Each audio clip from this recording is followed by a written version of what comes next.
Hi, my name is Chrissy Williams, and I'm here to give a presentation on the future climatology of fog on the central coast of California. I'm working with Alicia Torregrosso with the USGS. Alicia works with the group, Pacific Coastal Fog Group. They're a group of scientists working on various aspects of fog climatology. The scientists include ecologists, hydrologists, meteorologists, and many more. The study area ranges for this presentation is just north of San Francisco, down the Diablo Range to just south of Monterey. Future field work and analysis will be on the domain shown on the screen with field observations roughly right here with my thesis this summer. This project consisted of using the 8th degree downscaled CMIP5 data. I separated the coast and inland along the Diablo Range. Everything to the east of the Diablo Range is considered inland. Everything to the west is considered the coast. I used all of models available. There were 12 of them, and they consisted of a total of 35 different ensemble members. I looked at 4 different RCPs, the representative concentration pathways, which are additional radiative forcing in watts per meter squared.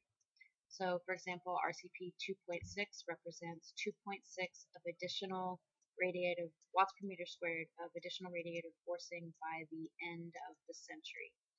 I looked at RCP 2.6, 4.5, 6.0, and 8.5.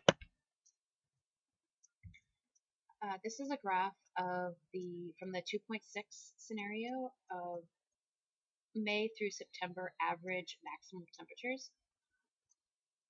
The blue line is the inland temperatures, the black line is the coastal temperatures, and they vary between 3 and 5 degrees. The shaded region is the standard deviation for all the ensemble means, which can be seen as the thin line in both models, and the red dash line is the best fit trend line.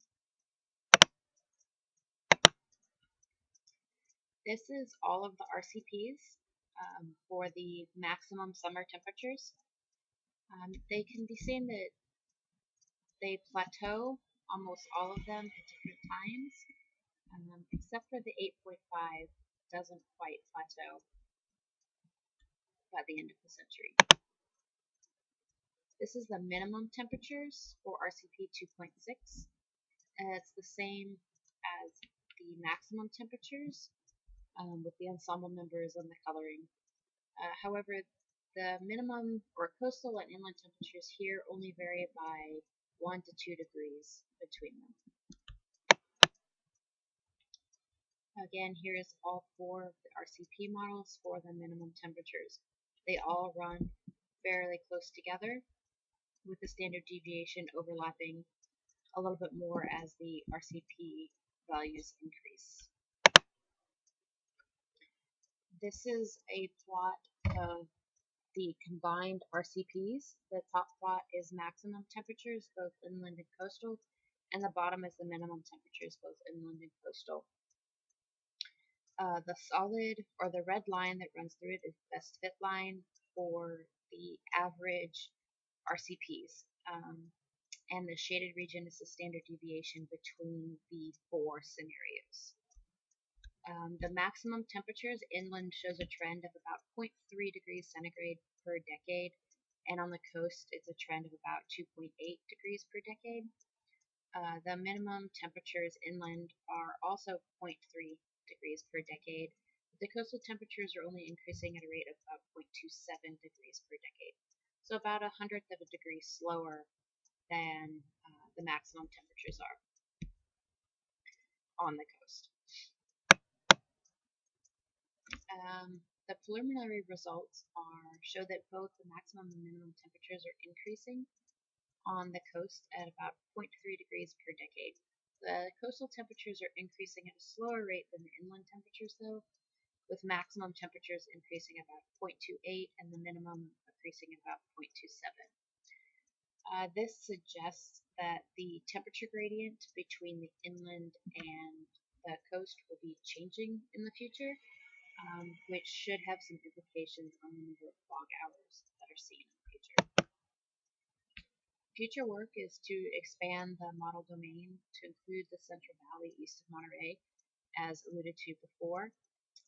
Field work this summer to collect temperature, relative humidity, and video from the Girl Scout camp just north of Año Nuevo. Compare video and relative humidity observations to calculate the number of fog hours per day, and to analyze temperature observations from the field site and MesoWest stations to the north, south, and east of my field site to capture the east-west temperature gradient. I will then use this east-west temperature gradient to compare it to the model projections and try to quantify the number of fog hours per day that we can expect in the future.